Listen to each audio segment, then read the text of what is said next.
Hello there. Welcome back to the Senate Podcast. We're on episode number 18. We got a fun and special episode today, but first I'm going to introduce the man who has finally returned from the nether realm of the Force from last episode, Tony Quinn. So how you doing, Tony? How you feeling?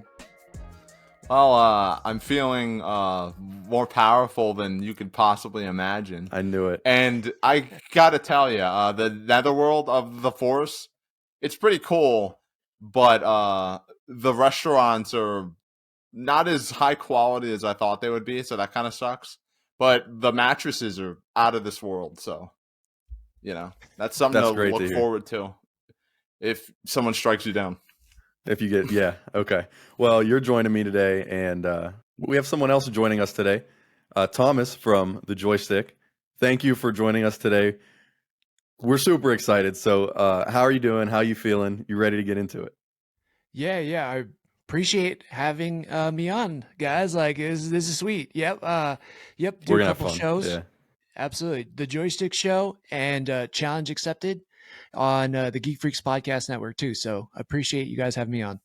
All right, good. Because I was gonna have you plug it right here. We've been getting better at kind of saving the housekeeping for our show till the end and getting into the content. But since you're on, I kind of want to talk about your show for a second because you just plugged it. So the Joy Schtick and Challenge Accepted, both actually great, really great shows. I've been listening to them weekly. Thanks. Downloading them, listening to them. They're great. And one thing about your show is I think it kind of complements what we do on this show because, we were talking a little bit before, and the way you write it up, you do the bullet points and you kind of go through recent releases and recent updates. And we did that a little bit at the beginning of our show, our show's run through the first few episodes. And now we're getting into more like retrospective topics and really like topical discussions, not just news. So it's kind of nice listening to a show where I'm getting the news and like more updates because, like, for instance, Beef on Netflix. I haven't sat down and watched it, but I've been really enjoying listening to you guys talk about it and stuff like that. So you got to make time for that. Fun. That show is crazy. It's so good. Yeah. So it's been fun listening to that. And now on ours, like today, we got an episode planned where it's kind of a nostalgic episode. We're going to get hopefully a little bit introspective here and dive into some IP that are beloved and we may have very strong feelings for or against. So we might cry a little bit. Who knows? A little bit. Anything's possible. We might get extremely angry at each other. Who knows? We should have fun. So is there anything else you want to plug? The Twitter. What's your Twitter? Yeah, so you can find us at the Joy Schtick Show. So it's shtick like in joke. So it's SCHTICK. Yeah. And yeah, the way we came up with the name was, we were three friends from high school. We just gamed all the time. We watched all the new movies. We were those friends that after the movie, we'd be outside of the theater talking for an hour. Like, what about this? What happened to this character? They never answered that, and then just like fully dissecting the movie outside of it. And then years later, we all started in improv. Drake started doing some acting and he's like, hey guys, like I want you guys to try this. Let's all take an improv class. And we ended up all loving it. Started doing improv together. We had we were like the opening act on every Friday night at this like art studio down in downtown in Honolulu, Hawaii. And awesome. Yeah, we're all originally from Hawaii and we have now grown up. We've kind of went our certain ways. I'm in California, Drake's in Colorado, Scott's still in Hawaii, but through the pandemic, we figured out, hey, we got to still stay together. We still have we still want to have fun. We still want to like joke around with each other. Yeah. And the podcast was a perfect place for us all to meet up every week. That's awesome. That's so nice to hear because that's kind of what we're trying to do too. And I started this as kind of leaning more towards games. So it's nice to hear that you guys play games too, because I'm so biased towards gaming. I love gaming in the industry and all of that. So then I brought Tony on and we talk a lot about movies now, just like you said. So I'm tired of talking about all this because I want to get into the episode and we can actually talk about movies and a game I want to bring up. So, spoiler alert, we're about to ruin the Mario movie for you. He fights Bowser. I don't know if you know this, but he fights I'm Bowser in leaving. it. Luigi's in it. I'm Okay. freaking leaving. Screw this, man. Thanks for ruining my day, Caleb. Jesus. My bad. So, let's jump into it because Mario versus Sonic. I don't want to just talk about and review the movie, but we know these two mascot platformers have been going at it for what 30 years now, and Long time, yeah. a long time. They go at it in the public, the public eye. They go at it even in some of their own games. They've had games together. They've had animated shows. They've had books and comics and everything. They're both huge, and they're huge today. So they've been getting modern, full-fledged movie adaptations. And what's funny is they both take completely different routes in their own adaptations. So I don't know which one I like more because Sonic's is, a weird animated creature mixed with humans, which is funny because that's kind of how his games are. And then you have Mario by Illumination, the creators of Despicable Me, fully animated movie. Was really good. It fit the style somewhat. So as somebody who probably, I don't know, Tony, do you have a strong lean towards one or the other? I've always played both franchises pretty casually. So when I was a kid, my aunt on my father's side had a Nintendo Entertainment System, the original one at her house. So I would play the original Mario Brothers game. And then I eventually had one. I don't remember whose it was. I think it might have been my brother's or my sister's. So you lean towards Mario. I had Mario 2, Mario 3, played those. Mario Galaxy on Wii. I used to play that in high school. One of the greatest games ever made. It is pretty good. I don't really like platformers, but man, that game it's just magic. So I guess I'd lean more towards Mario just by virtue of having played Mario more. Mario Odyssey was the first game I played on Switch. I forgot to mention that. So, I mean, I guess if I had to choose, I'd just say Mario by default, but I think they're both really cool in their own ways.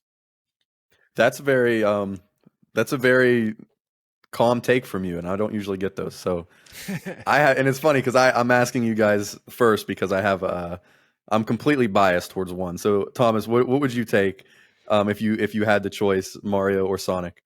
Yeah, you guys have both brought up really good points, and it's kind of a tough question. When you sent over the outline, I'm like, which one would I go? Like, which way am I going here? And I really like what you said, Caleb, which was, talking about how they differ, right? And you talked about how Sonic is like this animal that kind of is a mixture, like now in the human world, where I feel like Mario, and if you've watched the new movie, and again, spoiler alert, I think we're talking full spoilers here, right? He's kind of the opposite, right? He's a human now thrown into this fantastical world. And so I don't know if I have like one favorite over the other. We've got an extra Sonic movie now to base it off of. That's true. Yeah. So yeah, I don't know if it's fair. Plus the main villain in that is Jim Carrey, and Jim Carrey is like a king like the king of movie comedy for me. So it's tough, but I like both, and I like both for completely different reasons. I think the Mario movie was so accurate to kind of what the video game really was. Sonic has kind of taken liberties, but it exists within what the video game world has been, but it's kind of stretched it now, right? It's brought Sonic to the human world rather than Mario now going into the fantastical world. And so I think both of them are great. I think both voice actors killed it. I think both stories are awesome. I can't really like choose one or the other, but if it was purely down to gaming, I think I like the Sonic games more than the Mario games because I had a Sega Genesis. That's the correct answer. Okay, nice. All right. You win this 10 one. Points for Griffin. Sorry, Tony. Yes. Dang, sorry, Tony. Didn't know it was a competition. My bad. I didn't know it was either until right now because I was just thinking about it. I'm completely biased towards Sonic, and mostly for the same reasons you just said. The games, when it comes to the games, I'm not sure how I feel about the movies because they both were so different yet similar, and I'm glad they were because it's just for instance, Sonic. So how has Sonic with this mediocre success or I guess lack thereof sometimes with its games, how has Sonic been able to stay relevant in the public eye with how it's coming across, how the reviews are, how its reception is, but it still is. Like for instance, my little cousins, they get together and they just they play Sonic games. They watch the Sonic cartoon. They like Sonic Prime on Netflix. The Sonic movies. They're dying to watch Sonic movies all the time. But then on the other hand, you got Mario. Mario has had this type of reception for years. And Tony, you brought up the NES. So it's really hard to judge, but the fact they're both are still relevant is fantastic. Yeah. I think we were kind of talking like what would the golden nugget of the episode be, right? And we were talking nostalgia. Like both of these properties are so nostalgic, man. If you were anytime from the 80s to the 90s, early 2000s, there was so much like cool games from these characters, and it's the flagship characters for Nintendo and Sega, right? And Yeah. you're not going to let that die. It's like Spider-Man. Like Spider-Man's never going to go away. There's always going to be some new iteration of Spider-Man that they're going to try to put in some video game or movie. And I'm just happy that these video games are finally getting great adaptations because I think they deserve it. These characters are Yes. cool. They're loved. They're interesting. They got cool powers. Like, yes, show us them at their best. And I think recently these movies have done it for both the characters. I completely agree. I was a little thrown off going into the Mario movie because it's Illumination. And I don't know about you guys, but Illumination is kind of known for their how do you want to put it? The Bad movies? Is that no, not no. I was gonna say the frantic animation and the speed and pace at which they tell their stories and just animate their movies. It's a wild ride. And I feel like when I was watching this movie, I was like, imagine if Illumination made a fully animated Sonic movie with how crazy it is on screen. It would fit the vibe of I Sonic. feel like that's But what they should have done. looking Sonic. back, I don't know, maybe. Like, because Maybe. I had no expectations for the Sonic movie because I'm like, oh, they're doing that Fair. That's fair. stupid thing that so many franchises do where they take these characters that, live in this fantasy world and bring them to the real world because that sounds exciting, right? No, it doesn't. And I wish people would stop doing it. But you know what? I'd say the Sonic movie executed that.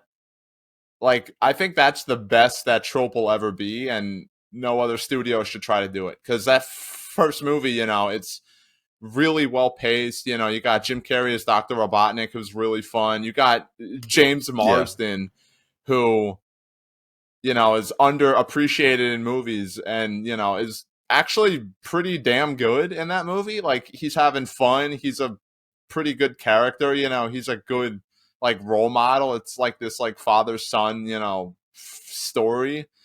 And it's really well paced. It's really tight. The second movie leaned too far into the real world stuff. Like, I don't know whose idea it was to have a subplot where James Marsden's wife's sister gets married and we just have to spend time watching that like it's a Tyler Perry movie. But again, the Sonic stuff in that movie was great. They nailed Tails. I'm so glad they got the voice actress back, by the way, because voiceover people are so underrepresented in movies.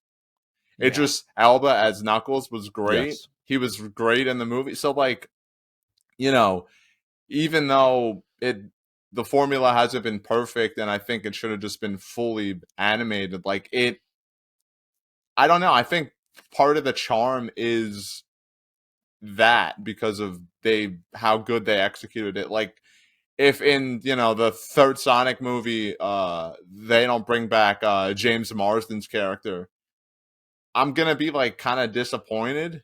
Which, if you would have said that, like, if you would have asked me before I saw the first Sonic movie, hey, would you be mad if the other movies don't follow this template? I'd be like, no, that'd be great because it sucks. But I don't know. They managed to kind of nail it. So I think, yeah, like it's cool that these movies have their own identities. You know, an animated Sonic franchise would have been better, I think. But then it would have been like, oh, do you want to see the animated Sonic franchise or the animated Mario franchise? So like, it is So you have funny that that it difference. worked out being, you know, really different from each other. And I have to wonder if that was planned on, I guess it would be Nintendo's part of how they were going to go about this, which I don't know how you would pull off a Mario movie in live action like you could pull off a Sonic one, because I guess it lends itself to Sonic, especially since in the games, for some reason, he is half the time in his world, half the time in our world. So, but it was kind of throwing me off, them switching the script now for the Mario movie and doing that. But Tony, you brought up voice actors, and how do we feel? Because the voice actor for Mario was actually in the Mario movie towards the beginning. He had his little cameo, and I always butcher his last name, so I don't even want to try. He was in it next to Chris Pratt as the voice of Mario and Jack Black as Bowser. So, Thomas, how do you feel about the performances? Because personally, I loved them. I didn't even, it didn't throw me off. I didn't even really feel like, oh, this is out of place. Yeah. Like everybody, or like the internet, Yeah. once I heard Chris Pratt was Mario, I was like, what? How could Chris Pratt be Mario? Like that seems like the dumbest choice. But the movie did something really smart. And what I loved about it was right in the beginning, and again, spoiler alert, but hey, you've had like a month to watch this movie. And what it is that they basically set it up like a commercial, right? So that I the love that. brothers, Yeah. Mario and Luigi were playing characters of what they thought the Italian plumber should be. And that was super smart because when they dropped the accent, now you realize like, oh no, that's just a character they were playing for the commercial. And I loved it. It set the tone right Yes. there that Mario's not going to sound like, you know, hey, it's me, a Mario from the games. It's going to be a Chris Pratt sounding Mario. And it was so smart. And I loved it. I thought that Yeah. little touch right there really set the tone of the voice actors. And I will say, like, you know, I've been able to talk to some voice actors recently, and they don't get enough credit. Like the performances, I agree. yeah, the range, the skill you need to be a voice actor is intense. It's crazy, and these guys are true actors. It's about time that these people are getting credit. Just like The Last of Us. I'm sure you guys watch The Last of Us on HBO. Those actors that were on that were also voice actors in the game, and they killed it as actors because like, they are real actors. It didn't feel like, oh, these are clearly non on camera actors performing on camera. Exactly. It was just like, no, these are just people that are great on camera, you know, because in order, like, one of the, like, I've heard voice actors say, oh, you know, like, people always want to know how to get, you know, into voice acting, how to become a good voice actor, and then they always say, just learn how to act. Right. You know, because it's like, I think some people see it as like two really separate things, but it's not, you know, it's just a different branch of the same thing, you know. And I feel like I would like, I get actually like really pissed off when, you know, there's a new animated movie announced and the voice cast is just like really high profile stars, because it's like, oh, like they usually just do, it's like it's them as that character instead of them playing a character. So like when I saw the Mario movie trailer, I didn't see the movie yet, but when I saw the original trailer and I heard, you know, Jack Black as Bowser, I was like, oh my god, what? Like he, you know, like some of them are, you know, speaking in their voice, and that's fine. I'm not throwing shade to them, you know. Yeah, but Anya Taylor-Joy is a best parts of the movie. Yes, so good. Anya Taylor-Joy is one of my favorite actresses. You know, I like Chris Pratt in some things. You know, I don't hate him like a lot of people do for no reason, but I also don't think he's that special. But like, you know, like Jack Black and Keegan Michael Key, they're trying to play Bowser and Toad. You know, and it's cool. Like that showed me that, oh, you know, like if these people really want to try and, you know, blend into the character, they can do it. So that actually has me excited for the movie, because I'm like, I wonder, you know, how the other stars are gonna translate, because it's obviously one thing to judge a performance by a trailer, which I don't know why people were doing, but it's another to see the whole movie. So I'm really looking forward to seeing what they did and how I guess their takes on the characters are gonna impact, I mean, be part of the overall legacy, if that makes sense.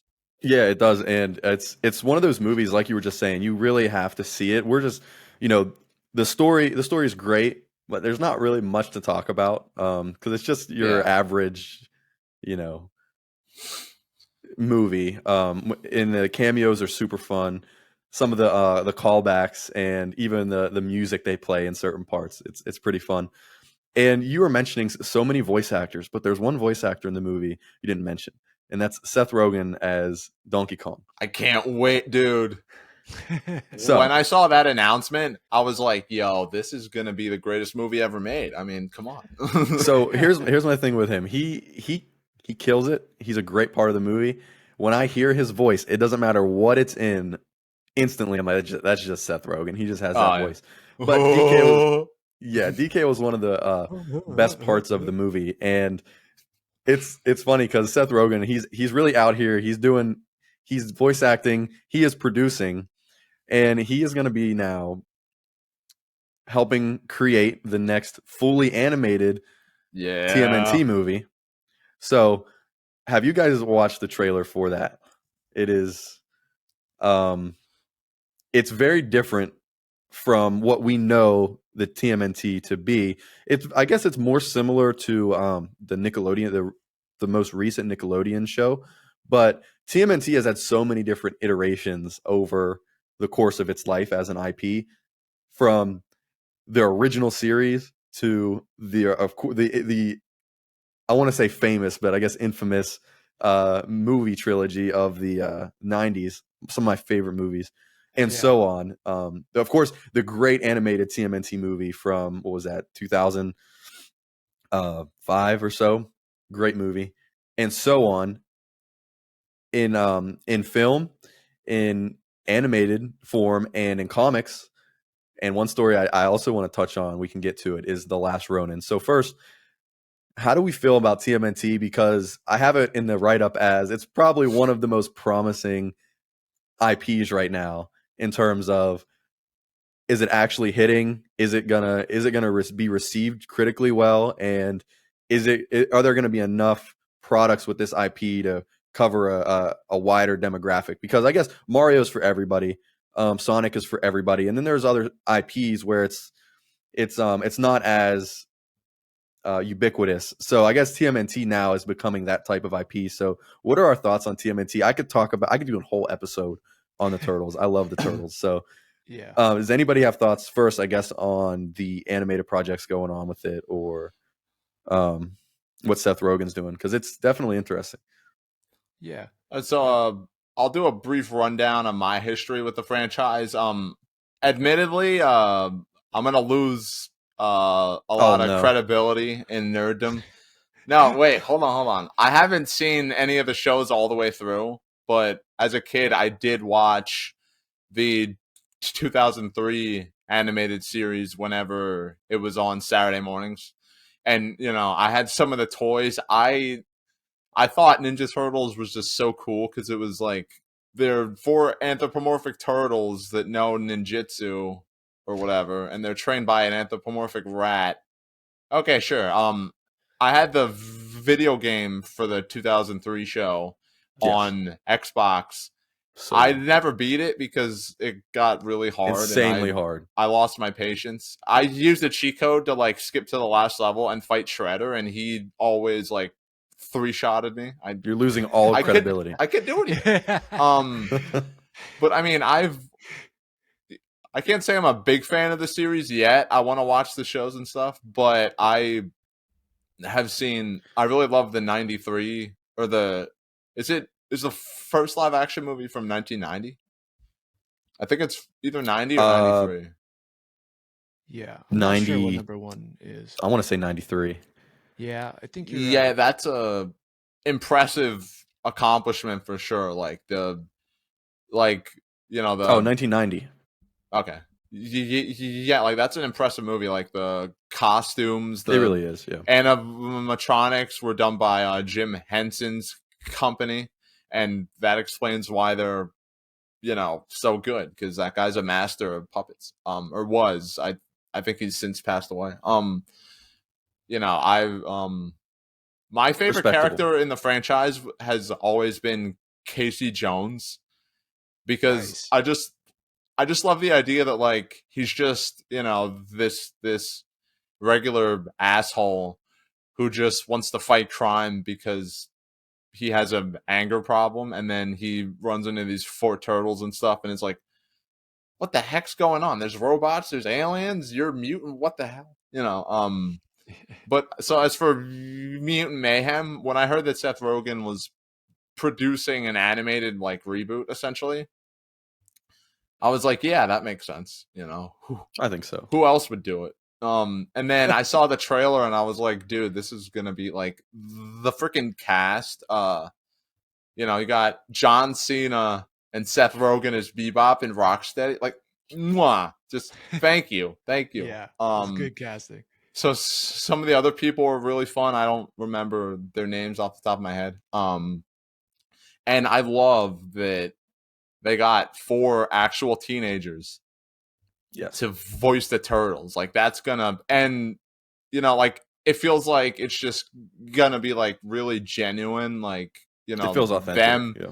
Them essentially like coming into their own and like learning how to be better at fighting crime. So I'm really hoping to get like people are saying the animation style looks like Into the Spider-Verse, and it does. So I'm hoping to get a similar coming of age story for the turtles that we got from Miles in that movie, because like they have the blueprint perfectly, like the potential's right there.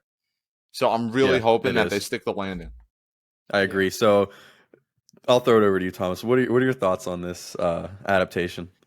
Yeah, this is a very deep question for me. So I don't know when you guys were born, but I was born in 1988.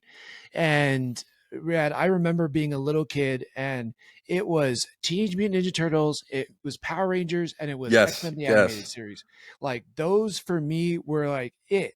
I wanted nothing but Power Rangers stuff and Ninja Turtle stuff. And I remember these live action movies when I was a kid, and I had them on VHS.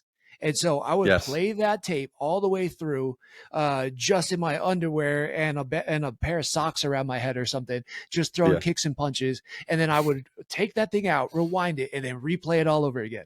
So for me, Teenage Mutant Ninja Turtles is like in my blood. And it's been kind of crazy over the last 30 years, seeing what they've done with it. And some have been awesome and some have not been that great.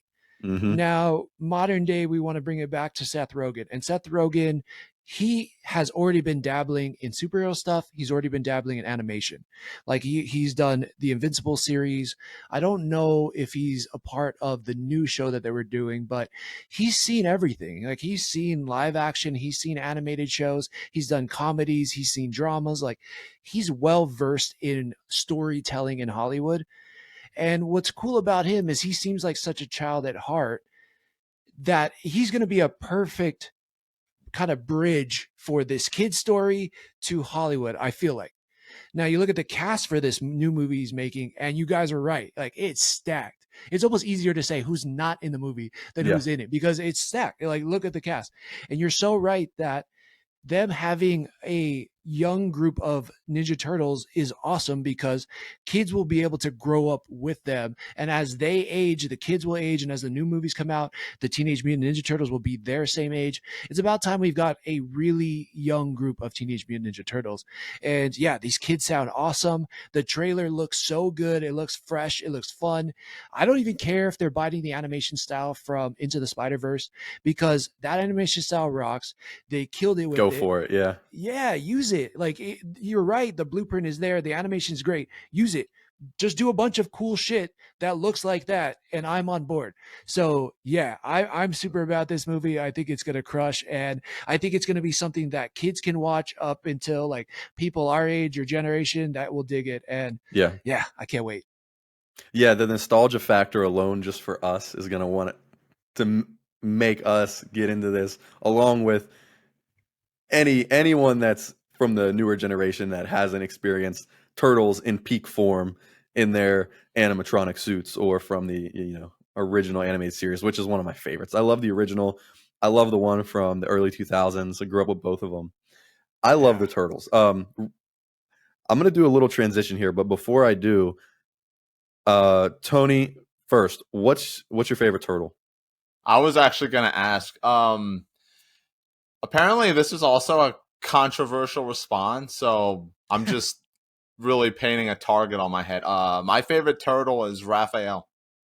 Okay. Yeah. Well, all right, Thomas, what's yours? I mean, shoot. So it's changed as I've aged. Like there was that point where I liked all the leaders, right? I liked Cyclops. I liked Leonardo. I liked, Yes, me all too. the leaders of all the Captain America. And as I've gotten older, like sometimes Mikey's been fun, but I think currently I gotta agree with Tony. I'm right in Ralph's camp. Oh, wow. He's just a badass, Okay. man. He's just a savage, and I love that.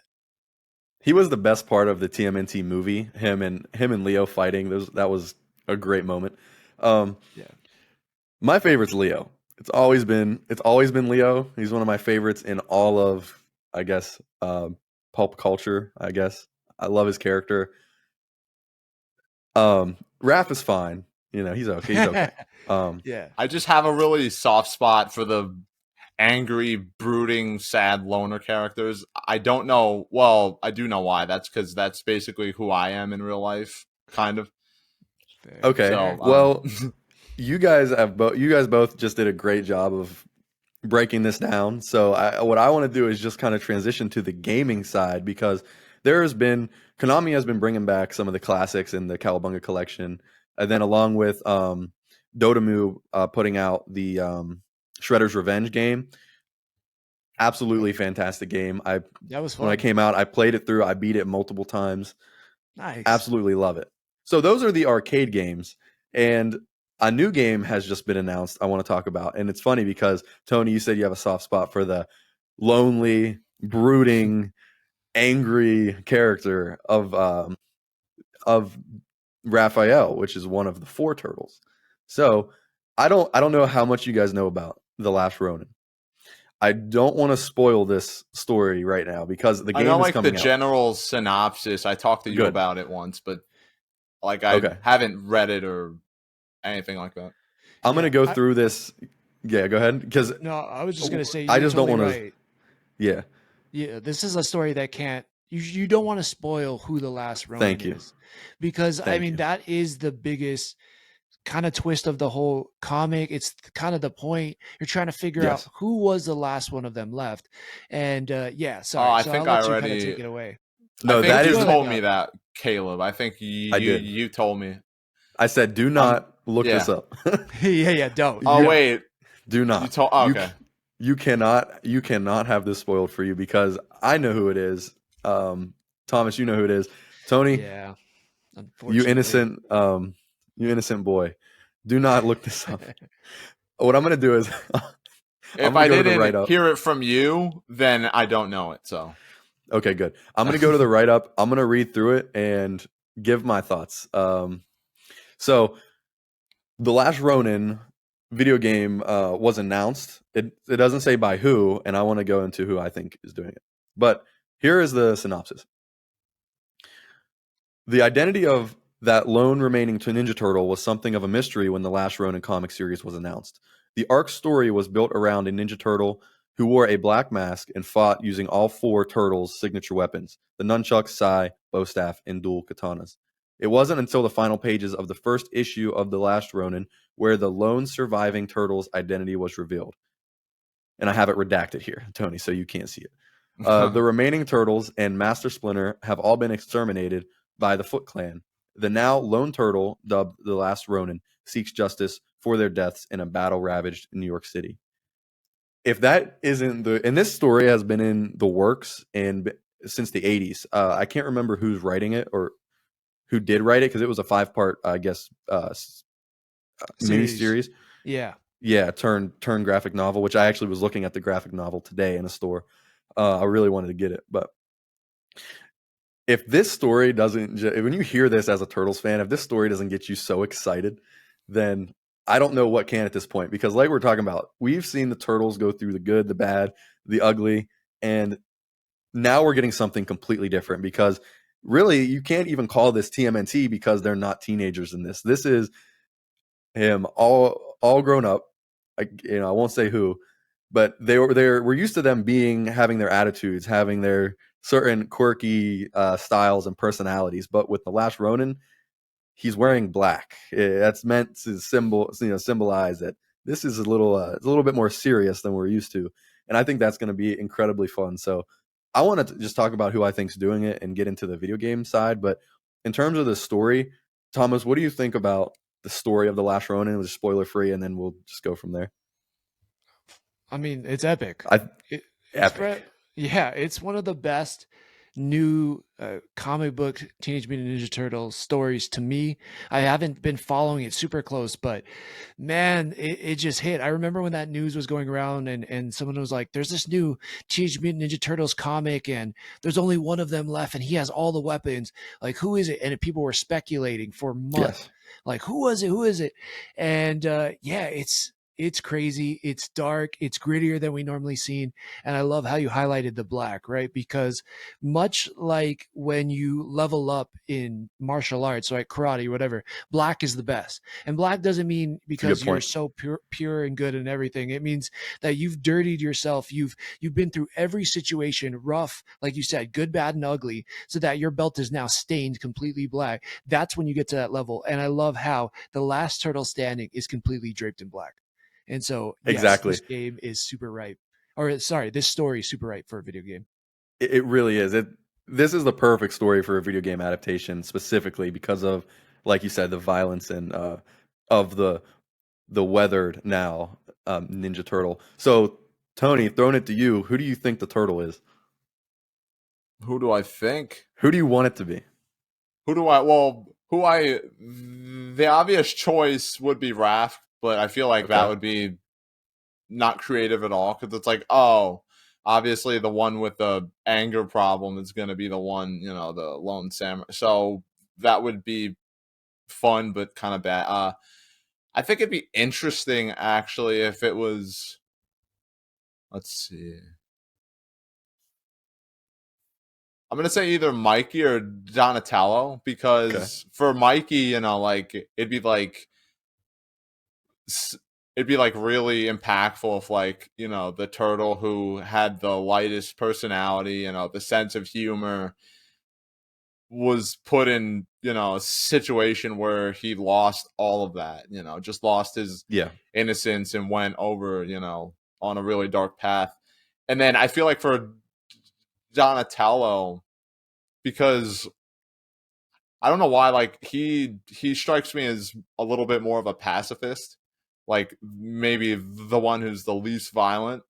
I mean, you think about his weapon, the other turtles, I guess Mikey and Donatello's weapons aren't bladed. So I think there'd be something, to them wielding bladed weapons. And for Donnie, it'd be interesting, if he had to struggle with not wanting to kill but not having the choice to kill. So I feel any one of those would make for a philosophically engaging and challenging story. I agree. And then through the lens of a video game, And it was described as being sort of like God of War. I'm assuming the newer ones where it's I saw a tweet heavy. about that. Yeah. Yeah, where it's like the heavy combat feeling, very like fluid, solid combat. But more so heavy. But think about the story aspects of God of War when he's walking around and he's talking to Atreus or just Mimir or whoever, and he's reflecting on the past. I can completely picture that the Last Ronin would be doing the same thing, because in the comic series there are flashbacks. In the flashbacks you see the other turtles. So now, real quick, I just want to give some thoughts on who I think might be developing it. I try to keep my finger on the pulse of the games industry, and this could definitely be a studio that's low key that they're getting to do this. Who knows? I want to put two suggestions out there to see what you guys think.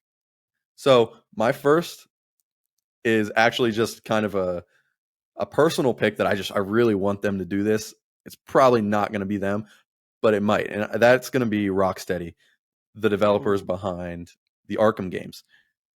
The reason I want them to do it is just because it feels like an Arkham game would fit this, the ninja style combat, brooding, heavy, over the shoulder third person. But why, how does that make sense? Why would that make sense? Well, maybe, they've been what now almost 10 years working on Suicide Squad Kills the Justice League. It has been since 2015 or 2014 when they went gold on Arkham Knight, and now they've been in development this long for the Suicide Squad.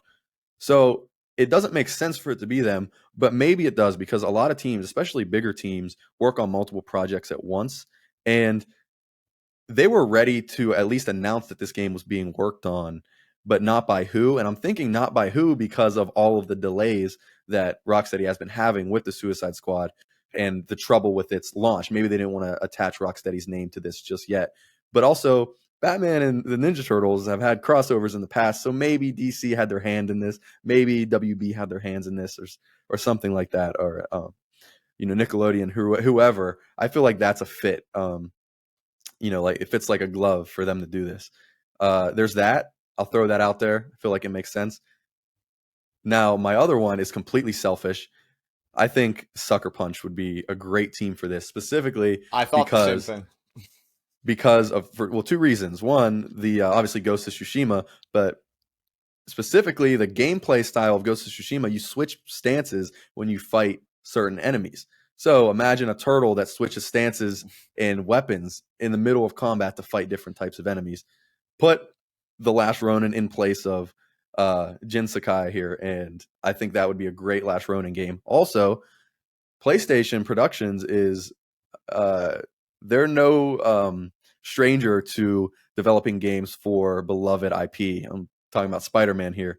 And of course, Insomniac doesn't just work on Spider-Man. They work on other PlayStation original IP. So I'm thinking, what if Sucker Punch had that same leeway and freedom to work on maybe a Ghost of Tsushima 2 or whatever, along with a licensed IP for PlayStation, which this sounds like it could be a PlayStation game based on them even referencing God of War, because a lot of the PlayStation first parties cross over and help each other in production. So I would put a little bit of money maybe on both those studios, but that's just speculation. So I had that thought earlier. I had to share it because I think both those teams would make an amazing Last Ronin game, and now I just can't stop thinking about it. I want to. Yeah. Do you mind if I really quick throw one in? Yeah, go ahead. So as we were talking about this, I was thinking about Rockstar Studios, because when I was in high school, I used to play the Warriors game on the PS2. And I mean, just imagining like playing as, the Last Ronin, walking through this city that's just, crime infested, like seeing like in that game, basically like, if you like commit crimes and stuff, you get like chased by the cops and stuff, like there are stealth sections where you have to infiltrate another gang's warehouse, and then like, they all show up and you have to fight them and stuff like that. Like I feel like that environment would be the kind of city that the last Ronin would be living in, and with like you can use various weapons in the game. Like you can obviously fight with your fists, and you can also use like bats, pipes, 2x4s, I think, and like a knife and stuff like that. So I feel, I mean, they would obviously. I don't know if Rockstar is known for like combat that's like really that complex necessarily, but I'm sure they could do it. And then one feature of that game is you have like a hub, which is your gang's hideout. That'd be cool. Like there are side missions you can do that take place in the past. They're like flashbacks showing like how the Warriors got started and stuff. So I'm just imagining like like being that lonely character and like going back to your like warehouse or whatever, which would obviously just be like this abandoned place. Maybe there are a few knickknacks and stuff, and then being able to do like these like missions that like maybe one of the features you have is like there's like a stamina meter or something like that, which is like your focus gauge or whatever. And then say you do like a flashback mission, like remembering when the Turtles went on a mission and then like they learned a lesson from Leonardo and stuff or something like that. And then cool. like that would increase, your stamina because Leonardo is like a really level-headed, focused character. And then maybe if you do a side mission with Raph, that would increase, like strength or something, like things like that to just like essentially do like non-linear storytelling, but still have that be a part of the story, which is what that game is. It's a lot. I'm gonna go ahead and that kind of thing. I'm gonna nominate you to be on to get put on the dev team immediately. I don't know who's doing it, but you're getting nominated. Sorry, it's freelance though, but you're gonna make a great game. So I have plenty of free time, so whoever you are, listen, I got you. All right, so that your people come. Yeah, exactly. That's actually a great point. If it's not developed by them, I'm sure a lot of those elements will be in it. It's too good to pass up on. So now, Thomas, I know you got something to say on this. What are you thinking for the last Ronin? Man, I don't have another studio I want to throw in the mix, but I think the studios that you guys both said to throw in there is like super valid. And you guys had such strong points. Man, just a linear game. I think the stance switching really caught my attention a little bit though, because if you could switch between a bow for one type of enemy to nunchucks for another, to size for another, like all of that seems to make so much sense to me. And then the flashbacks like you guys were talking about, where it kind of, maybe that's where you increase the skill tree. He can kind of tap into something Raph taught him, or go into something Leo taught him, That's or whoever. So good. Right. They could kind of tap into like their brothers for, the skill tree aspect and build that character. Yeah, that's dope. And then running around in New York, going in the caves, kind of seeing the hideouts that the Turtles set up, like all of that sounds so fun. Yeah, man, I don't know who's making it, but I know I'm going to get it. So I'm already on board. Definitely. Oh, yeah. How could it not be a huge hit? Yeah. Just based on what the story is. It lends itself perfectly to a video game adaptation. Like how we were talking about with Mutant Mayhem, that lends itself perfectly to a style like Into the Spider-Verse. So I'm extremely excited for the TMNT IP because I love it. I never want to see it die. Once a turtle, always a turtle. So just like the Rangers, once a Ranger, always a Ranger. And that's another IP I really want to talk about because we're having fun talking these really like deep rooted, nostalgic, IPs that we've loved throughout our lives, especially, our childhood and so on, where we just couldn't get enough of. But the Rangers, they came back with a special on Netflix called Power Rangers Once and Always. Tony, I don't usually give you homework, but did you watch this? No. Oh, come on. I feel I forgot about it, and then when we started recording, I'm like, oh no. I know you like Power Rangers, and you get a pass this time. I'm extremely disappointed in you, but you get a pass. So I love the Rangers. I'll get into my thoughts, but Thomas, what's your history with the Rangers? Because I know earlier you talked about them being a part of your early 90s, had to be there watching it. So Yeah. what's Oh your yeah. history with them? What do you think about the special? All right, yeah. So the history runs deep. I was, a single digit age Good. when the original Power Rangers came Yes. out, and in Hawaii, I actually they had the original before they were called the Power Rangers. They had some of the Yeah. Senkai whatever where the footage was taken from. They had that playing on TV, so I used to watch it even before I knew they were called Power Rangers. And The yeah, the Japanese Power versions, right? yeah, the Japanese versions, and they would play it like there's a bunch of like Japanese style stores in Hawaii, and yeah, I used to like just walk in there, It's and I would awesome. be stuck at the TV watching it, and yeah, so I loved it from the jump. They had all the costumes. I was a spoiled kid. I had the Zords, I had the sword, I had everything: Green Ranger, White Ranger, Blue Ranger. Yes, me too. Yeah, I saw the original movie in theaters, so man, I Such was a all good about it. movie. Such a good movie. And yeah, so if you follow what we've been doing at the Joy Schtick Show or with Geek Freaks, we actually reviewed and had a watch party for the new Power Ranger special, Once and Always. And it was super fun. I got to do it with a bunch of different podcast network, and we got to just reminisce and then just go through the movie. And it's Yeah. so crazy. It's such a nostalgic thing. And even when they did this special, it feels very reminiscent of the 90s. Like they didn't shy away that the Yes, last time you saw these people was the definitely. 90s, right? And yeah, man, it was so good. Obviously, there were some sad parts about it because that has to be addressed. But the original Yellow Ranger passed away from a car accident in 2001, and then we had Jason David Frank, who recently passed away, who was the original Green Ranger, then White Ranger, and man, it was just really cool how they did it.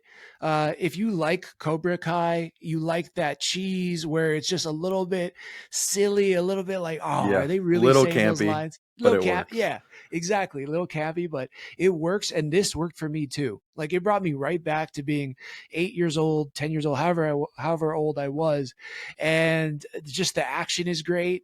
The iconic suits are so dope. Like the iconic helmets and everything are still the best. The Zords to me are still the best from the original. Yeah. The Megazord, all of that was super cool. So I actually really enjoyed the special. Did not expect it to like it as much as I did, but I Yeah. enjoyed it. And yeah, it seems like a lot of people have. What about you? What'd you think of it? Definitely. From the first time Billy morphs, I was like, this is straight from the original series. Yeah, They did not skip a beat with this. I loved it. It was a great special, like you said, the way they honored the past characters in this. It was. I wish every IP was able to have this amount of respect and appreciation for uh, the OGs. You know what I mean? Like you were bringing up Cobra yeah, Kai. That's another great example of an IP that does that very well. But the special was of good length too, because it felt like you know how the original episodes were what, 20 minutes, 25 minutes. yeah, This special was 55 minutes, and it felt like a modern day. Like let's say the Mandalorian, those range from 35 to 55 minutes. So like this felt like a modern day. If there was a Mighty Morphin Power Rangers show in the modern day, it feels like this would have been a standard episode, or at least a season finale episode type of um, length, yeah, special. That's what it was, and I right, loved it. It hit. It didn't feel like a forced. Oh, they're a little bit too old to be doing this. Let's just bring them back for the money. It really felt like they wanted to do this, and seeing all of them come back. I love the when they were in the juice bar fighting. That oh was my yeah, favorite. And then seeing the Zords again, like you said, these are some of the best Zords, best suits, best helmets. We're all biased probably towards Mighty Morphin. I think we all grew up with that one specifically. yeah. Tony, what's your history with the Power Rangers? Because I know we talked about it before, and we both we both probably had similar experiences with this. And I know for me, I watched, of course, the original series and a good bit of the series leading up until probably the late 2000s. I see you looking up something. You're cheating on your test. You're failing. No, You're like, okay, Power I ain't Rangers doing season nothing. one, Power Rangers season three, Power Yeah. Rangers, yeah, all the different. Seasons. He has all the tabs open right now. Yeah. All right, so Tony, what's your experience with So- the Rangers? My history was in the 90s when I was really little, watching Mighty Morphin Power Rangers on Fox Kids. Do you remember Yeah. that? Okay. I was Oh, yeah. so sad when it died. I remember after school, I would go over to my grandma's house, and then my dad would pick me up after he got home from work, and like I would eat crackers and lemonade usually, and just watch Power Rangers on TV. Great combo. I watched Mighty Morphin. I watched freaking Power Rangers Turbo. Justin's best boy, by the way. I just want to clarify that. And if you have a different opinion, you're wrong. Yeah. So it was just like, just like that simple thing of like, these regular people, went through these transformations, wore these really cool outfits, which as I grew up, I realized logically makes no sense because they have to morph to get their costumes on, but then they can manually take off the helmets. So it's like, Right. can't they just put the costumes on manually? I don't know, whatever. It was fun. The freaking Megazord was like my favorite thing ever. I had a toy. It was like a Megazord toy. I had like this like big bucket of Legos, and like I would actually create like my own Zord. Like I had, and that was always fun. And then Nice. I had like Yeah. a giant yellow T-Rex toy, and I would like have it fight the Megazord like Power Rangers. I had Power Rangers toys. Rita sends and out then, a monster. It's the yellow T-Rex. You're like, Yeah. get him, Yeah. Rita, get a Megazord. I had one of those toy morphers with, I don't know how many of the Of coins course. I had, but Yes. that was one of the things I eventually ended up getting rid of when I got older or something, and I'm very mad about it. And then Facts. later on when I was like 12 or something, watching Power Rangers Ninja Storm, which I in a way might be my favorite just because I don't know, I You love the redeemed yourself. I love the costumes. I love ninjas. I love that their master was like a small hamster or gerbil, and then like there's an episode where like he's fighting like a whole group of guys, and it's just like this like small dude like hopping around and shit. Well, while you're on that thought, what's your favorite series for Power Rangers? For the nostalgia, probably Mighty Morphin, because that was like my entry point. I'd say for my favorite like Ranger was always Justin from Power Rangers Turbo, because it was just cool. Like he was a kid and he was Turbo was so badass, and he had like a flying Jeep.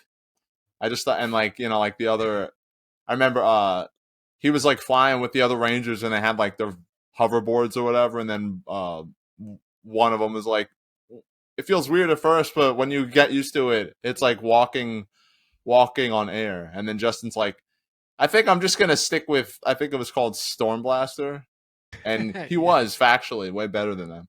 But I think in terms of the overall package, I'd say Ninja Storm.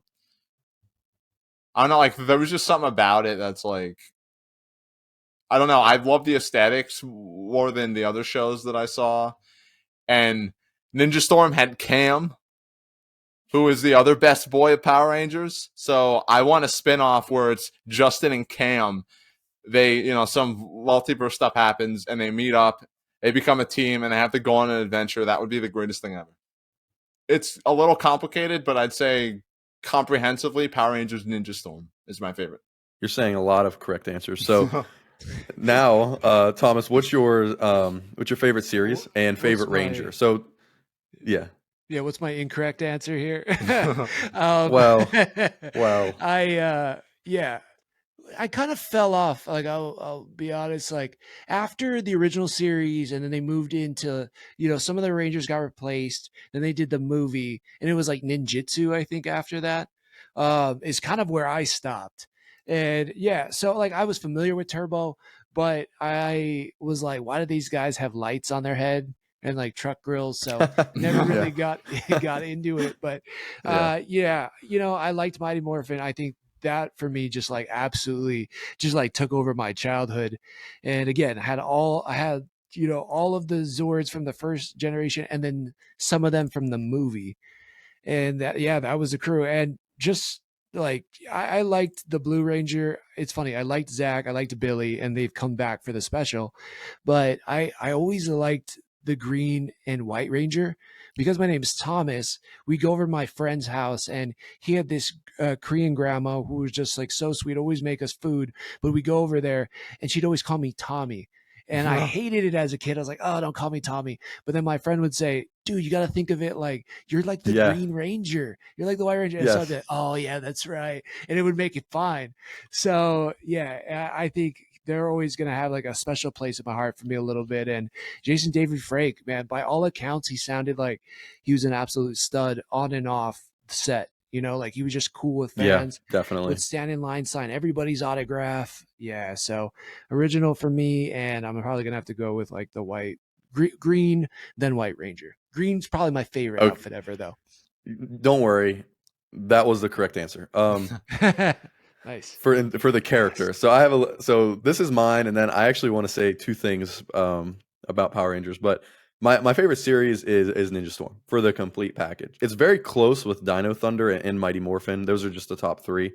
And I was just looking up. I actually fell off, like you were saying, how you did. I did after Dino Thunder.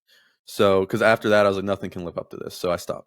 And Dino Thunder was one of my favorites. But I actually liked how, I don't know if you guys remember, Ninja Storm and Dino Thunder had a crossover. Ooh. Yeah, it was cool. It's really cool. I think it's towards the end of Dino Thunder. No, it's towards the I think it's towards the beginning of the series. They have this crossover. It's really cool. But in terms of the full package, Ninja Storm is awesome. Of course, Mighty Morphin, but I'm kind of biased because that movie is such a good movie. But if we're just talking about the series, I really like Ninja Storm and like Dino Thunder and all that. One reason I actually like Dino Thunder is because my favorite character was still in it. And that was now Dr. Tommy Oliver, who became the Black Ranger in Dino Thunder. Because for me, the Green Ranger and White Ranger is my favorite by far. Saber-toothed Tiger, it's the best one. But he was older in Dino Thunder, and he is a doctor training or helping, or I should say, the cast of the Rangers in Dino Thunder, and he becomes the Black Ranger, and he looks awesome. He's so cool.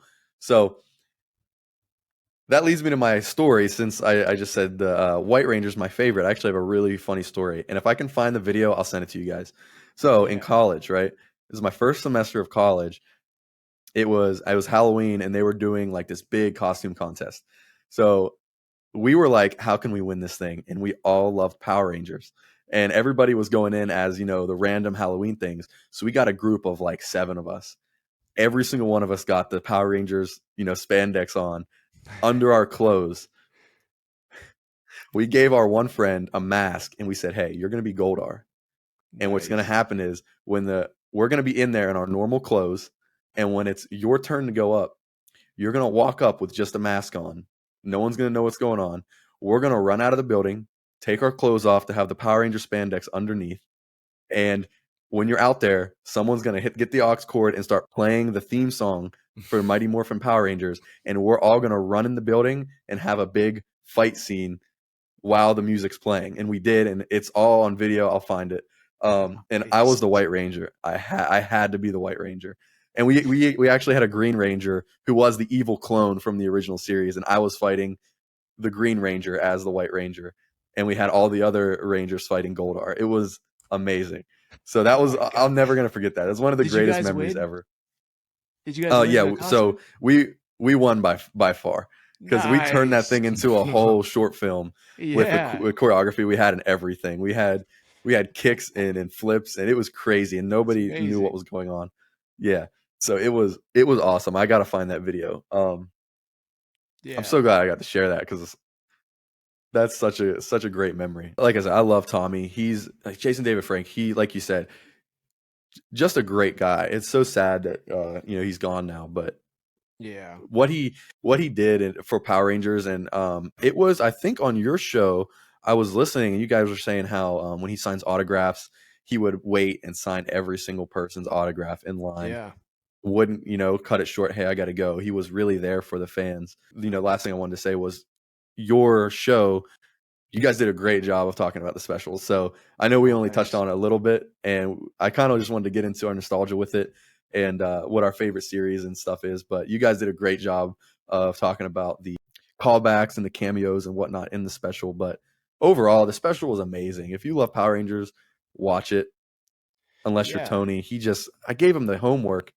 He just right. way in advance. We talked about it before it came out. I said, bro, there's a special coming out for Mighty Morphin. He's like, I'm gonna watch it. Never watched it. It wasn't even a big movie weekend or anything. There was nothing out except for that, which they timed it perfectly.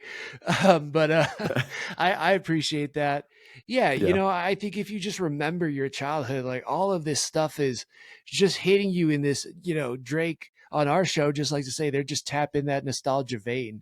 They're finding it and definitely. they're just shooting it up. And I mean, Power Rangers, Teenage Mutant Ninja Turtles, Mario, Sonic, all of these characters. Yes. Just you remember as a kid and spending hours with them. Right. And when you were watching the show or playing the game, you were still thinking about it as a kid.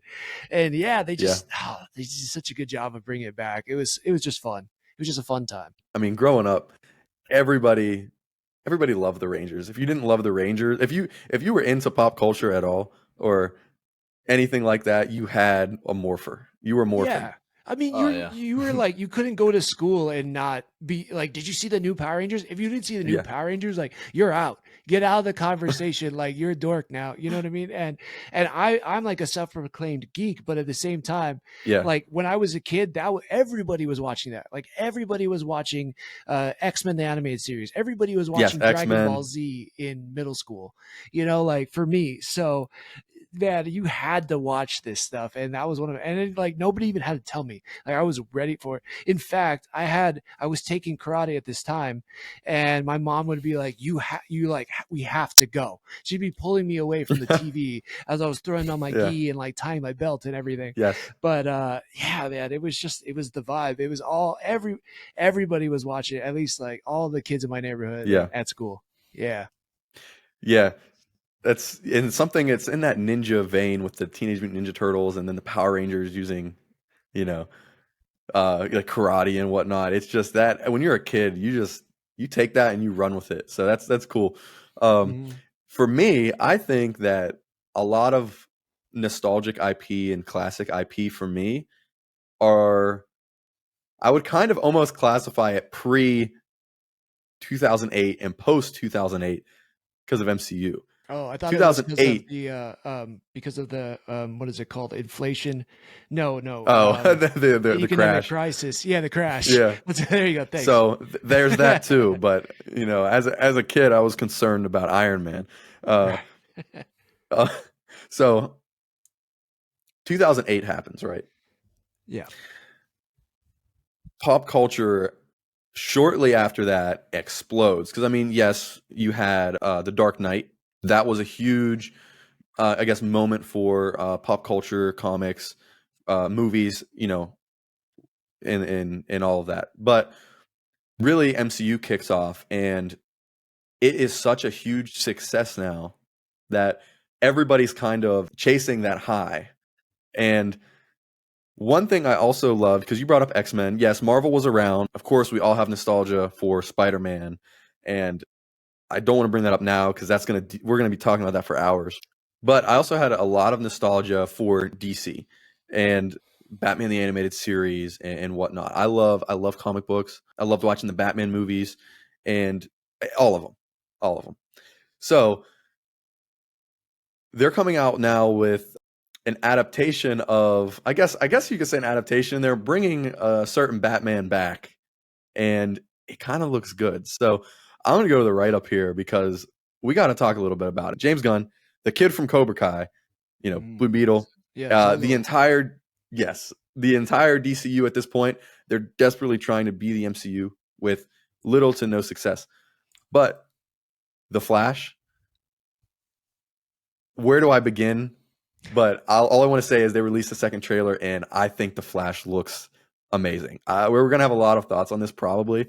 So, Tony, go ahead.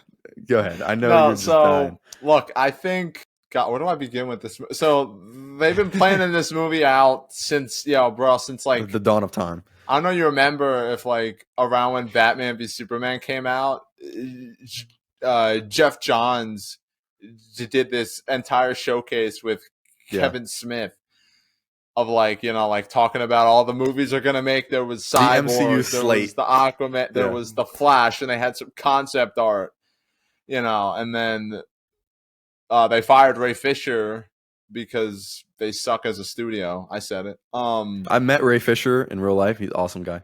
Oh my God, really? Yeah. Damn. Nice. He's a really cool guy. Ask you about that later. All right. So then, the movie was in development, and then it kept getting rewritten, and they kept losing directors. They went through like 4 directors total, and it just kept like people were like, "What's going on with this movie? What the heck?" And then because of pandemic, they had to keep pushing it back and pushing it back, and then all the stuff with Ezra Miller happened. That's its own thing. So we won't get into that right now. I think Warner Brothers was like, hey, a lot of people don't want to see this movie because it's been in development longer than some people's children, literally. Like some people probably had their own kids and watched them grow older in the time between pre-production and to this freaking movie actually coming out. It is ridiculous. Yeah, there's probably people who heard about this movie, didn't have kids, and now their kids are going to be old enough to watch the movie. Yeah, dude. It's terrible. Like, and then I think Warner Brothers was like, why don't we release a trailer? I'm not talking about the new one because I haven't seen it. I'm talking about why don't we release the trailer and show everything? Everything. They show everything in this movie. Nothing left to the imagination. I don't care because I'm not really excited for it because I was. And then they just kept screwing around like studios do. And I'm like, I don't think they know what the hell they're doing. Spoiler alert. The new trailer shows more. So, What more? What more? There's more. There's Jesus. more. I mean, so look, I like I used to not like the Flash because I'm like, oh, he runs fast. But then I started watching the CW show back when it was still, good. Mm-hmm. I hate season 3. I started. The first 2 seasons were amazing. Hell yeah! I'm gonna throw that out there.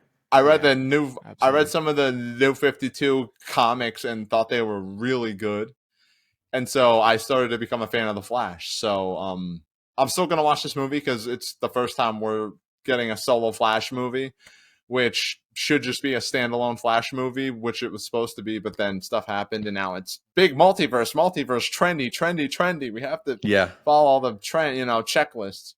So look, I'm gonna see this movie. I'd be a hypocrite not to at this point, but it's like I'm gonna watch it kind of passively and just in my mind being like, this was supposed to be something special, and now it's just like every other superhero blockbuster that we're getting. So, and I think that's a completely reasonable, take and sentiment. I think a lot of people probably share. So, Thomas, what do you think about, for one, just the trailer and the movie in general, but 2, we talked a little bit about the character of the Flash, but what about the character of Batman, who we see there's going to be 2 in this, 2 iterations. Same with Flash, I guess, maybe more.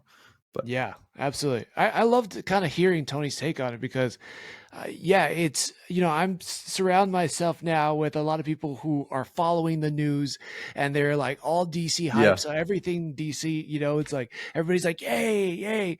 Only recently do people kind of like, well, I don't know. We'll see how this goes. But let's just put it this way. I was very down on this movie. I was like, okay, Ezra Miller is screwing up. He's messing up people in Hawaii or they're messing up people in Hawaii where I'm from, and didn't like that. And then you get the cinema. Oh, what was that there? Oh, yeah, there was some Hawaii stuff didn't too. Connect that. Yeah. Yeah. Did they throw a chair at you? No. Oh, wow. Maybe to like some of my aunts and uncles. I don't know.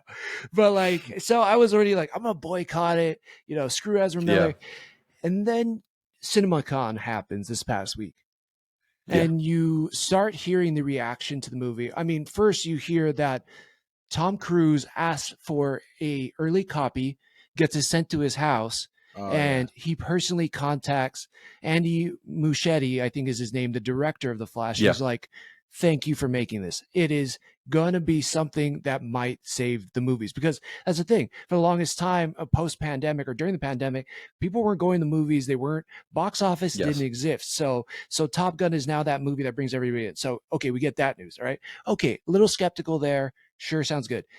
Now we hear CinemaCon and hear all the reviewers and people from movie studios and movie theaters standing ovations. And Ezra Miller killed it for both Barry Allen's, and seeing Michael Keaton back as the original live action Batman from 1989. And he's back in this one. And damn, does he look like a badass. So now you've got this classic character. We got Ben Affleck, who some people, that's their favorite live action Batman. We got two badass Batman in this movie. We got Ezra Miller, who's playing by far a top 5 DC character.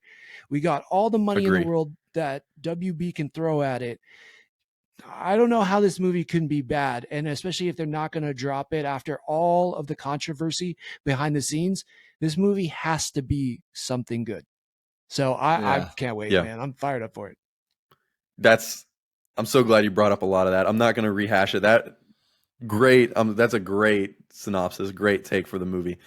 Only thing I can add is the in-universe context of the Flash, because you said the Flash might be able to save DC, or in like how Tom Cruise put it, save the movies. But in terms of in the context DC, of the movie, saving theater for DC, like box office numbers. Yes. So in terms of in the context of the movie, the Flash represents like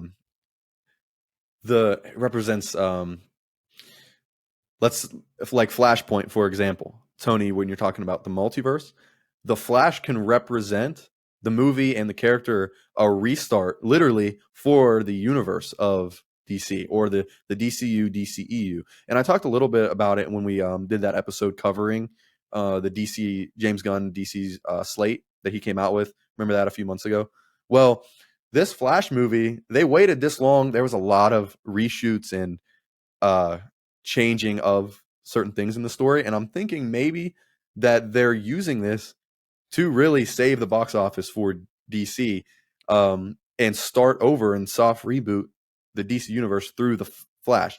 Like you see in the second trailer, he's talking to, I forget who he's talking to, but he's saying that he went to go save his mother and he changed everything.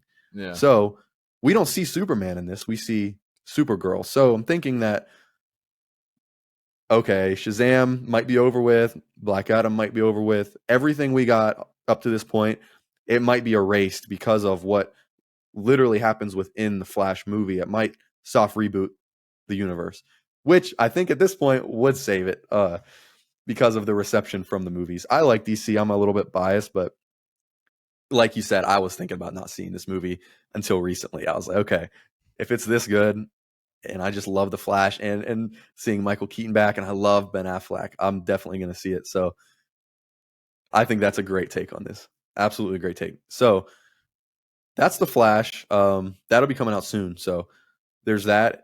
And now let's talk about Star Wars for a little bit. And by a little bit, I really mean a little bit. Tony, we're not going to go as long as we did on the Revenge of the Sith retrospective. Thank God. That was ridiculous. Yeah. We're going to talk about a little bit about it. We're going to talk about Mando and the new movies that were announced. So I have on here in the write-up Star Wars, the current state of it, and also Star Wars, the future slate. So first, we can just talk about Mandalorian real quick and some of the controversy with that because of Boba and Ahsoka surrounding what's going on with that. I'll talk a little bit about it, but the Joystick, your show, you guys have been covering each episode of Mandalorian season 3. You guys, I love listening to your review of it. Oh, but thanks, as a whole, what do you think about the Mandalorian because really I think it's probably the best we've gotten from Disney out of Star Wars. Yeah, let me think. Okay, I agree with you with one exception. I really, Okay, really liked Andor. Like Andor for me was such a you're right. good show. Man, it Andor was for so me well is the thought out. best in terms of the Y- series. It's my favorite. Yeah. Yeah, absolutely. Like, and that was the show I was least expecting to like, and I was like, holy shit, this is like A Yeah, plus me for too. me in a show, man. It was so damn good. But I agree. If we want to bring it back to the Mandalorian, now I know a lot of people out there were mixed on this season, and I totally get why. We left what was Mando and Grogu adventures, where every week was episodic, and they'd go on a new adventure in a new planet and some new situation they'd have to figure out. And this season was a lot of lore building, and it didn't even really focus on Mando that much. Uh, It kind of yeah. focused on Bo-Katan, right? See, that's why I wanted to get your thoughts on this, because up until this point, Mando has been a huge hit, and then this season happens, and it's like, okay, the reception has been the complete opposite of what it was in season 1 and the end of season 2. It's it's been a complete flip. So I think you're completely onto something with that. Yeah, yeah, and so I was probably one of the people in my group that was still pretty high on it. Yeah, we did immediate reactions every Yeah, Wednesday for on Challenge Accepted, and yeah, so I liked the episodes week to week. It was fun, it was interesting, but I was also one of the people that watched Clone Wars. I was also watching yeah, Rebels, so I had all this like insider yes, knowledge, so to speak, that I understand like I understood who some of the characters were. Like I understand Bo-Katan, like why did she want the dark saber? You know, what did she have to go through to get to that point to be in front of Mando to then yeah, get it? Now there were some interesting choices this season though, where you know basically a lot of shows or movies, right? It's you get a main character and then it's what do they want? And now you're trying to figure out how do they yeah, get what they want through this journey? Well, the weird thing about this show is episode 1, we see Mando, he goes to Bo-Katan, and the whole season 2, she wanted the dark saber. And now we're here, episode 1, episode 2 ends, and she's like, I don't care, I don't need it. You're deep. Like, go ahead, go on your journey. It was like, what? So just the weird things with what the characters wanted in this was like a little strange, but we got a lot of world building. I think they ended it nicely in definitely. how like the season 4 should go back to Mando and Grogu adventures. Yeah, I completely agree. It did a lot of world building, but world building that was actually there. They just kind of expanded on it, and it was just weird. The episodes went back and forth, and I loved hearing you guys talk about the second to last episode with how they just do a complete 180 from the episode before that. It's like they're going in one direction, and then the next episode they're going in another direction. And the only, I guess, insight or analysis I can give for this um, is I was listening to Katie Sackhoff, the actress for Bo-Katan, and she was talking about how long it takes to film an episode. And for them, it takes, she said, about 30 days for filming one episode. And that's Wow. because they film multiple episodes at one time. And if you notice, a lot of these episodes have different directors. So I'm wondering if this is kind of suffering from that. I don't know what you want to call it. Maybe like the Disney effect or the Disney curse with how the sequels didn't have the same director for each. And, they may have been great movies in their own right, but you can see that there wasn't a through line, throughout it. And Right. you can see that with now Mando. And I'm wondering if it maybe suffered from that. But like you said, the way it ends, I think it's a pretty good ending. And it really just sets up the future for more, which is kind of what I want to get into. So, Tony. I like the Disney Star Wars stuff more than some people do. For me, it's like having a child, like that, sometimes gets into trouble, does really stupid stuff. But at the end of the day, it's still your kid and you have an attachment and a fondness for them. I'm like, That's so true. Yeah. whatever. I love The Last Jedi. That's my favorite Star Wars movie. That could change. I love Force Awakens, and The Rise of Skywalker exists. Um, I love so it. I really like Mandalorian season 1. I like how small scale it was. It felt episodic, like you said, Thomas. Very serialized. It it felt like, in some ways, it felt more like original Star Wars in that overall spirit than the sequel trilogy. I can admit that. I thought it was like, well produced. I think they filmed on the volume, but I couldn't really tell what was fake and what was real. Well produced, it looked pretty good, all that stuff. I'm gonna be honest, I kind of hated Mandalorian season 2. I did. Like, it started out, pretty good. It's fair.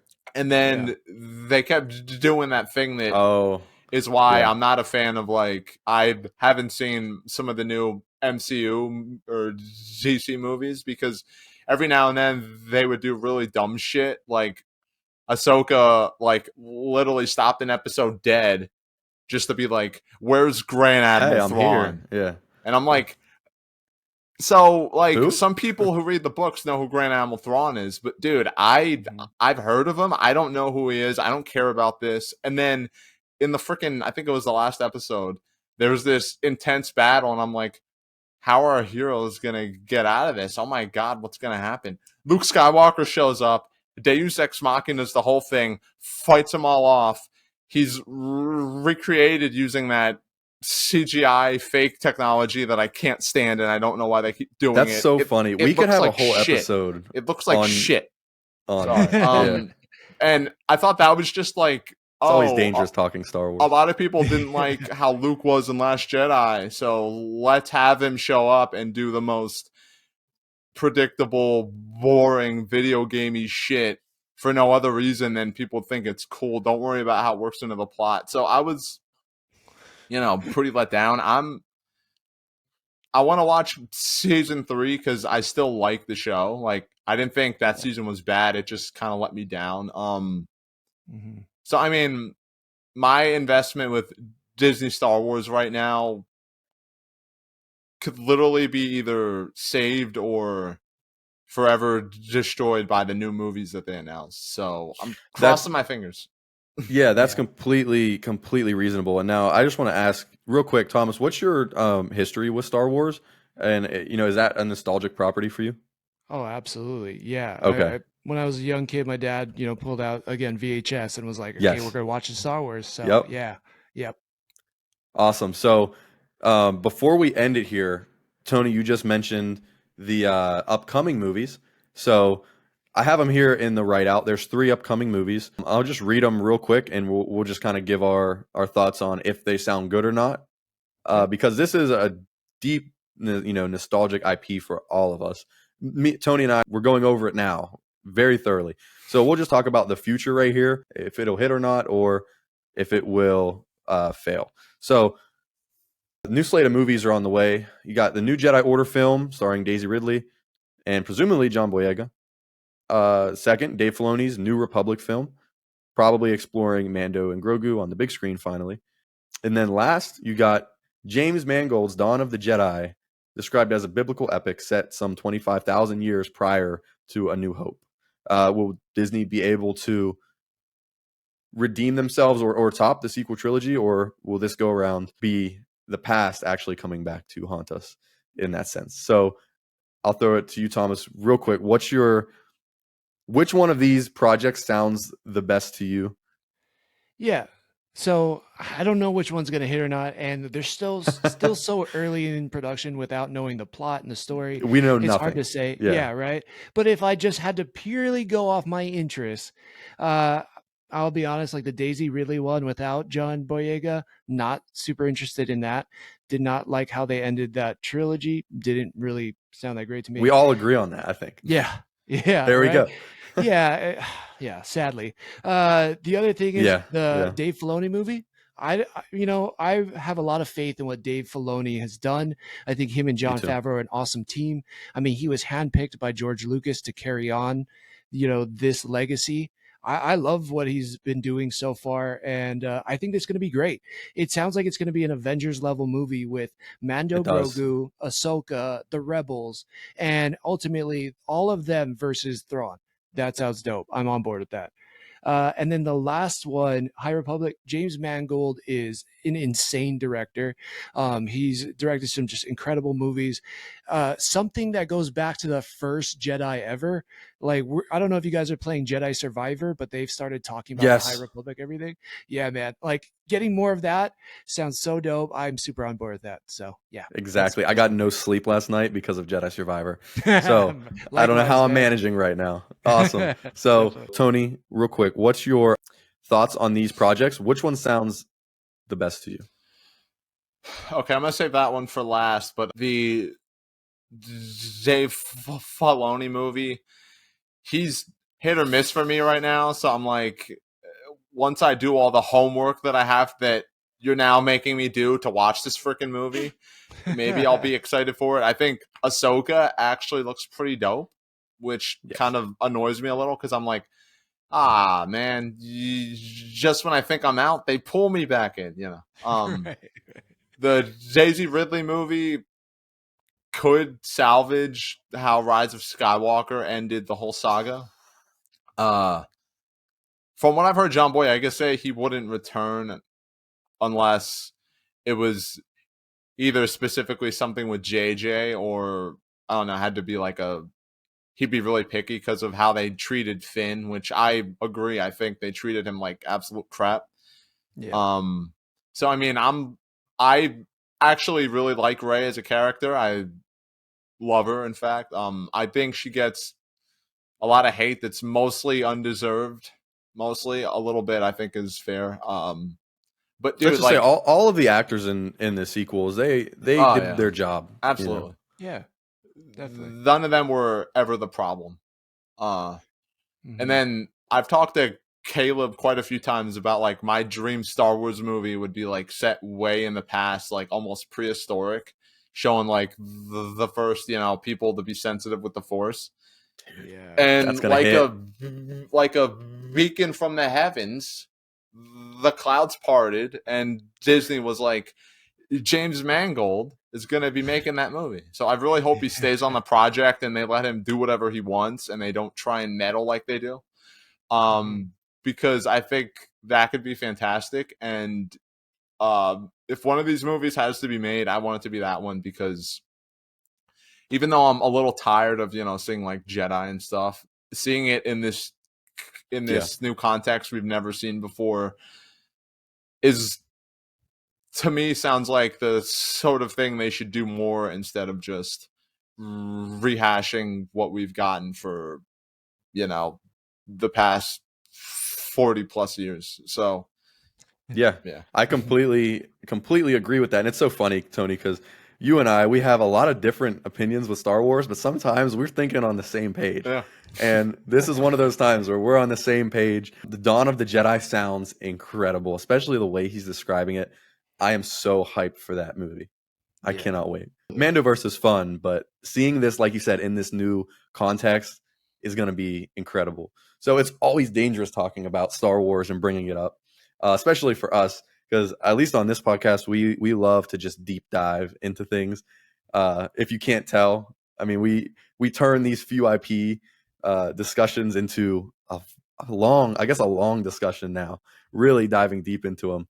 So I think Star Wars is a kind of natural place to leave on. We can all go our separate ways out into the galaxy now. Thomas, it was Nice. so great having you on. Yeah, absolutely. We all have a lot of Tony and I have a lot of different opinions, and you were able to come on and shine some light and have some takes where we didn't have it. So I think actually each one of these we got into some really good stuff and dove deep in it. So again, seriously, thank you for coming on. We all of your stuff will be in the bio. We'll plug it. I'll probably continue to talk about it because I keep listening to it. So Oh man. Yeah. Well, yeah, sorry not to cut you off there, but yeah, No, you're mahalo, fine. big mahalo to you guys. Yeah, Love thanks it. so much for having me on. Appreciate you guys listening. Yeah, if everybody wants to hear after they're done listening to your podcast, of course, if you want something else to listen to, we got the Joy Schtick Show. Definitely. Yeah, JOY, next word SCHTICK, and then show. It's everywhere you listen to podcasts. And then my other podcast is Challenge Accepted with Thomas and Frank. It's part of the Geek Freaks Network. We challenge each other to different movies and shows every week and then break it down. But that one is super fun as well. And yeah, you guys are killing it. Really love what you guys are doing, putting so much time and effort into it. You guys bringing the Thank you. jokes, yeah, bringing the hot takes, bringing the nostalgia game. It was fun, man. So yeah, thank you guys so much for having me on, and appreciate it. Thank you. The goal is to have fun, and I had a lot of fun today. Tony, thank you for coming on again. You've been doing a lot recently, helping me out because this is a passion project. The Senate pop culture, it's my baby, like you were talking about with the joystick, and we're on YouTube. That's our biggest, and other podcast platforms. The link tree and all of the links will be in the description with all of that. Tony, your information will be in the description. So Thomas, Tony, may the force be with you. Thank you both for coming on. Had a lot of fun. Always a pleasure. Yeah.